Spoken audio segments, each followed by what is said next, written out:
that service actually cost me, because it was more it was more than I expected. Hello everyone, and welcome back to the channel. You join me today en route to Porsche Centre Glasgow, as this Taycan is due its first ever service. So the car's just turned 2 years old, and with EVs they are required to be serviced every 2 years, which is unlike a combustion engine car, which is every year. So that was a bit of news for me to learn, first of all. But then secondly, I don't actually know what's involved in servicing an EV, so I'm assuming you don't either. And I thought, you know what, let's make a video, take you along with me on the journey on, I guess, finding out more about my own car and finding out exactly the costs involved and what actually gets changed or what actually gets done when servicing an electric vehicle. Actually, I just got the Lambo serviced about 4 months ago, 3 or 4 months ago, which, yeah, as you can imagine, was pretty damn expensive. I'll cover that a little bit later in today's video, and I'll do a bit of a comparison and a breakdown, even though I hope there's no reason to compare them, because I'm sure the cost of a Porsche EV service is going to be nowhere near the costs of a Lamborghini major service. But anyway, nonetheless, I'll bring that to you later on in today's video, so stick around for that. I'm just about to pull in to Porsche Centre Glasgow now, and hoping to get a bit of a look around their stock as well, because yeah, I'm a big Porsche fan, and I wouldn't mind a GT3 RS at one point in life. So let's see if they've got a GT3 RS, or at least a GT3. But anyway, we're going to have a look around and see what else they've got in stock. So yeah, I'm heading there now. I will catch you up very, very soon.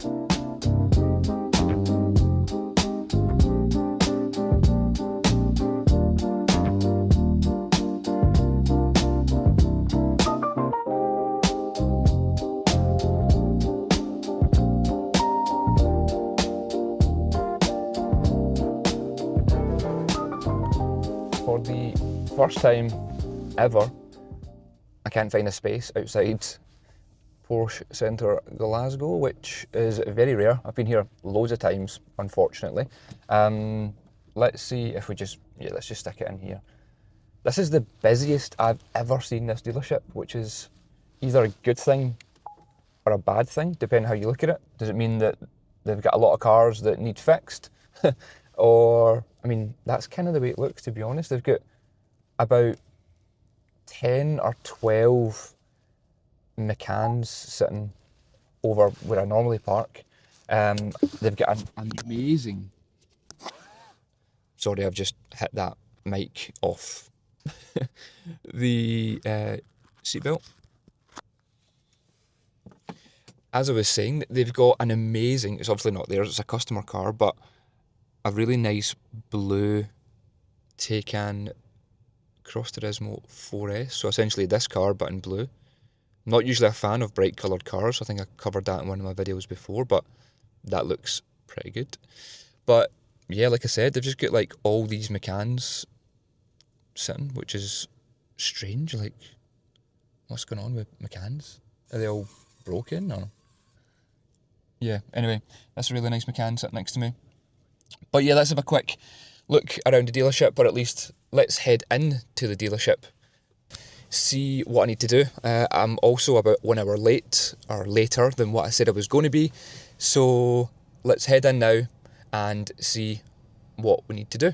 Oh my goodness gracious me. So already some lovely stock and a nice GT3 in there as well, and a GT3 RS. Oh, I need to come back and look at that at some point. Anyway, let's head into the dealership and see what I need to do. So a bit of a look around the kind of merchandise part of the dealership. They always have loads of Porsche branded things in here, which I absolutely love. This t-shirt especially, I kind of wish now looking back that I had bought that. I was going back and forward and decided not to go for it, but yeah, regretfully so. They've also got things like suitcases, jackets, t-shirts, kids stuff as well, scaled kind of models of different 911s and Taycans and whatever, keyrings, sunglasses, the lot. It is, in my opinion, one of the best kind of merch side of branded items that any car company does. That 911 there as well, I wish I took more video of that because the green was absolutely incredible. You all know that I love a green car, so maybe again another visit to Porsche is due. Nonetheless, let's jump outside and look at some more cars. Okay, so you join me outside at the Cayenne section because of course I'm a fan of Cayennes. I seem to be a fan of every car that I see. You may start to notice that as you watch the channel more and more. On that point, if you're not subscribed to the channel, please subscribe. Nah, I'm joking. But in all seriousness, I'm going to chat a lot more about every car that I see because I am a huge fan of every nice Jeep. But yeah, I wouldn't mind a Cayenne as much as I would also wouldn't mind an Urus and a DBX 707 and pretty much everything that I look at. But yeah, let's have a quick look around the stock here at Porsche Centre Glasgow. Don't know why I keep saying it like that, but a few 911s, facelift 911s, a few Cayennes, and then this really nice coloured Taycan as well. Don't know what that colour is, but I'm a big fan. Nice 911. And then these are usually just like customers' cars, so I'll just move on from here. I don't think there's much else for me to cover. I'm going to just go for a bit of a walk this way and then get a Uber back to the house. But yeah, the car, I think I've left the car on because the lights are still on, but that's not really my problem at the moment. So let's go for a walk and find out where I can get a taxi home. We have found ourselves at a Ferrari dealership. It's also very windy, so hopefully you can still hear me quite clear. But anyway, I forgot that the Ferrari dealership was just across from the Porsche dealer, so I thought, you know what, let's walk over and have a look. I'm not going to go into the dealership, but I'll give you a bit of a look from the outside. So we've got what, a California. No you don't, because that is a Portofino. So they have two Portofinos in stock, not two Californias. They've then got, which I'm assuming is their demonstrator potentially, or just for sale, a nice Purosangue here, which is like a really dark red colour. And then a 296, which again, very dark, but in a blue this time. A very bare looking dealership, not much going on. Nonetheless, I thought I'd show you as I walk past the Ferrari Glasgow dealer. Okay, so bit of a unexpected stop on my journey. I'm now in the local Costa for one of two reasons. One, because it was absolutely freezing outside and I wasn't really prepared for that. Secondly, which is the main reason, is Porsche did actually offer to call me a taxi. They also offered to make me a coffee, as they normally do. I awkwardly refused both. Don't know why, I just have this thing that if someone offers me something, I awkwardly instantly say no. Which now I'm regretting because I can't seem to get an Uber without waiting for like 15 minutes. And I've also had to come and pay for a coffee, which I don't even drink, so I don't really drink coffee. But anyway, in fact, I'll show you what I've got. So I've got myself a Greek style yogurt, a bottle of water, and a caramel latte. So yeah, welcome to a bit of a behind the scenes of the Taycan video. Why I'm so awkward I can't say yes to getting a taxi and can't say yes to getting a coffee. But anyway, nonetheless, I'm going to tuck into my Greek style yogurt and my coffee. So yeah, I've eventually managed to get an Uber. So took a few minutes to actually find one, but anyway, it'll be here in 4 minutes. Finally, we're heading home. Back home after my little bit of an awkward morning at Porsche, which is no one's fault other than myself, but I'm home, like I said, and I'm going to go through a little bit of information regarding what's actually included in the Porsche Taycan's first service. I've just typed it into ChatGPT to find out some more information, so I'm going to read it for the first time, so you're going to be hearing it for the first time as I will be hearing it as well. So if I do come off a little bit shocked, then there's good reason for that. It says here then core items that are included in the first service. So first one is brake fluid replacement, then it's the cabin air or pollen filter replacement, and then an inspection and check over. And that seems to be it. Okay, so yeah, brake fluid replacement. The car was actually in, I think it was just after summer last year for a recall, and it was to do with the brakes because some brake pipe or something wasn't working, which yeah, you can definitely notice. I mean, it's fixed now, but you definitely could notice that the brakes felt a bit strange, so I'm glad that recall got done. It does need brake fluid again, which I do think is quite strange considering it was in about not even 6 months ago to get all that work done. It almost feels like they didn't top the brake fluid up. I'm not sure about that, but I just feel like if they did, I should have got longer than 6 months out of a kind of reservoir of brake fluid. Anyway, hopefully they change that and my brakes are back to normal. The cabin and air filter replacement, again, that's just the interior pollen filter. I don't notice a difference in that, but I'm assuming they just add it in because it's 2 years old and they want to get some money off you, basically. Then the inspection and check over, so it says things here like brake system checks, tyre pressures, wiper blades, the lights, the horn, and a visual inspection of the battery as well to make sure that it's not damaged, as well as battery drain to make sure that the battery's charging to its full capabilities and it's being used properly and whatever, which I'm assuming they just plug in the OBD reader and it just tells them all this information, so you're just paying for someone to plug it in and read the information. But anyway, that's what is required. It also says here optional or dealer dependent items, so things like tyre sealant inspection, don't know what that would be.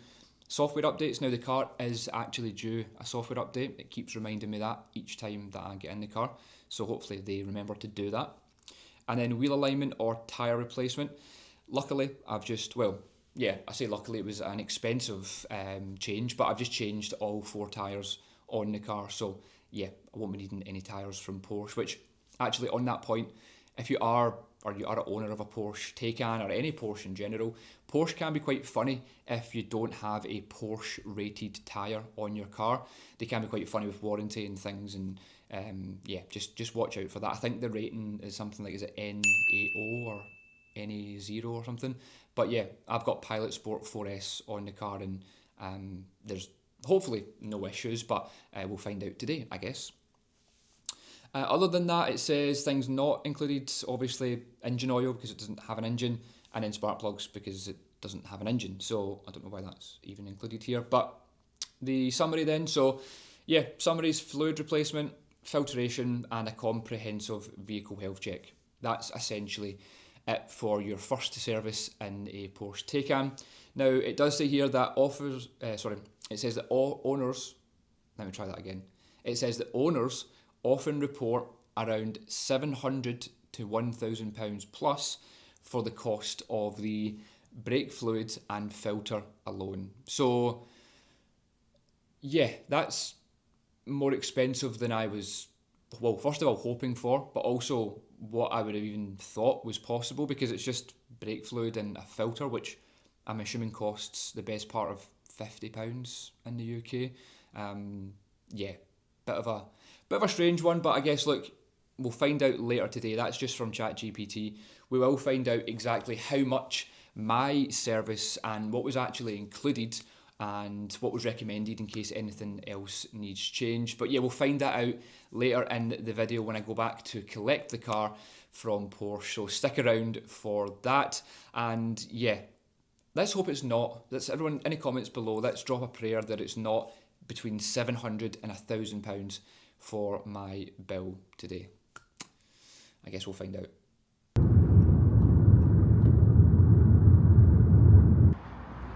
I wanted to get another look at this 3RS from earlier. Absolute monster.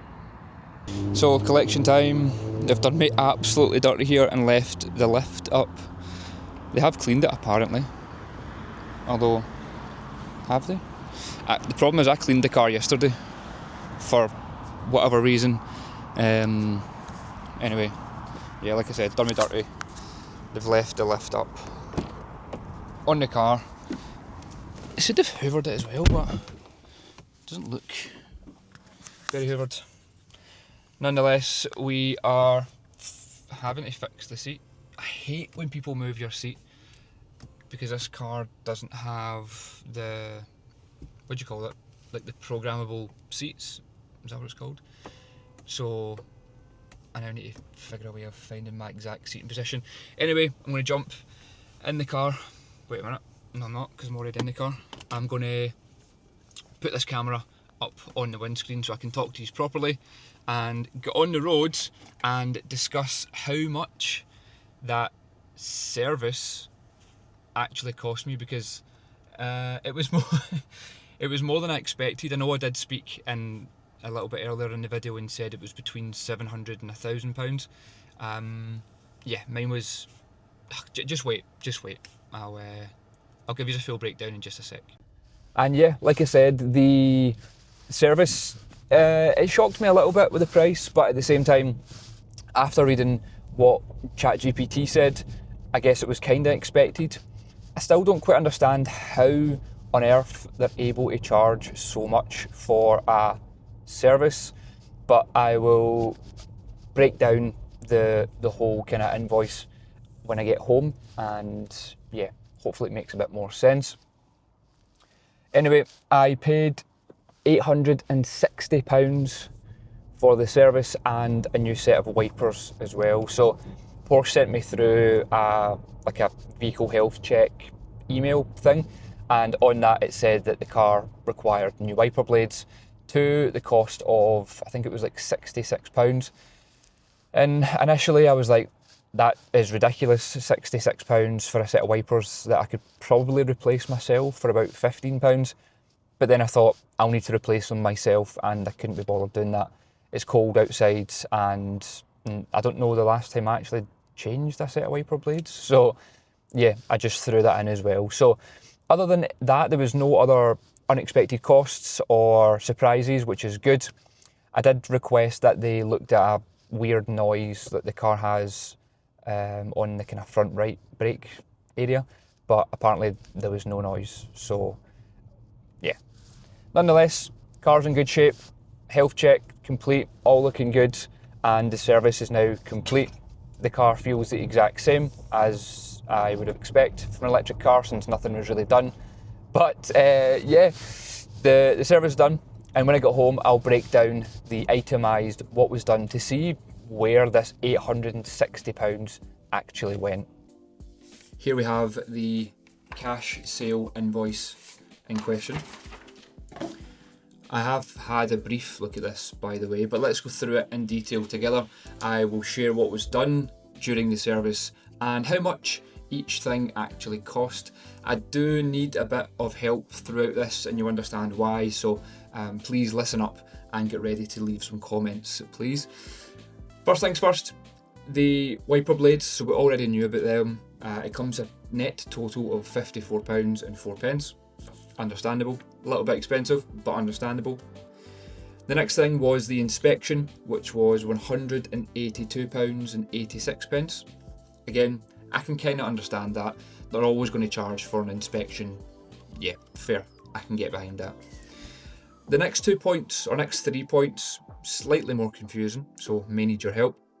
The first one being additional work for water drains check. That cost £166.02. Don't know what it means. Next part, additional work every 2 years. £126. And then the last part is environmental waste disposal, which was £12.50. And the note they've put on here says, customer does not wish to retain parts replaced, Porsche will dispose of environmentally responsibly. I was never asked if I didn't want the parts back, so they've made an assumption there, which has cost me £12.50. Next up is the oil. So the oil costs £60. That's fair enough. Although, hang on a minute. Fully synthetic engine oil? Doesn't have an engine? I'm confused. Mobile 0W40 fully synthetic engine oil. That's confusing because it's an electric car. Someone please explain if they know more than I do. Next then is winter window cleaner, which was like £6, I think. Yep. A litre of brake fluid, £20. And then the dust and pollen filter, which was £82. So yeah. Realistically, based on what I think was actually needed, the service should have cost about £100. Well, sorry, plus the inspection of £182. So that the grand total of the service, in my opinion, should have been around £280, but it cost me £860. Interesting, but yeah, honestly, like if anyone knows, maybe I can chuck this into ChatGPT, but what does additional work for water drains check mean? And additional work every 2 years? What does that mean? Because it cost me £300 collectively, and that's a lot of money for something that I don't actually know what it is. Don't get me wrong, that the girl that I was dealing with explained that there was some recall thing and there was some water drains thing got done. None the wiser to still what that is, and I didn't know it was going to cost me. I didn't know that was a chargeable event. The car also got, it's not on this cash sale invoice, which I thought it would be. It might be on the email that she sent me. Maybe that's going to reveal more information, I don't know. But it also got the recall done, whatever the recall actually was. It got the charging port fixed because it was playing up a little bit. And I think that might have been it. So yeah, grand total of £860 for my invoice. And I would probably have said it would have cost about £280. So if someone in the comments could please help me understand a little bit more on the costs and why I was charged for random things, I would be ever so grateful. Obviously I should have asked this in Porsche. I get that, for any smart acts in the comments that say, why didn't you just ask Porsche when you were there? You know how awkward I am. You hopefully have seen that from earlier on in the video. Yeah, so I'm coming to YouTube to look for the answers instead, so that's why, in case anyone's wondering. Anyway, that's all for today's video.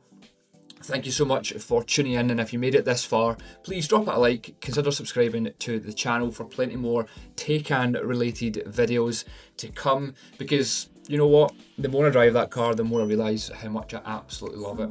With that being said, I will catch you in the next one.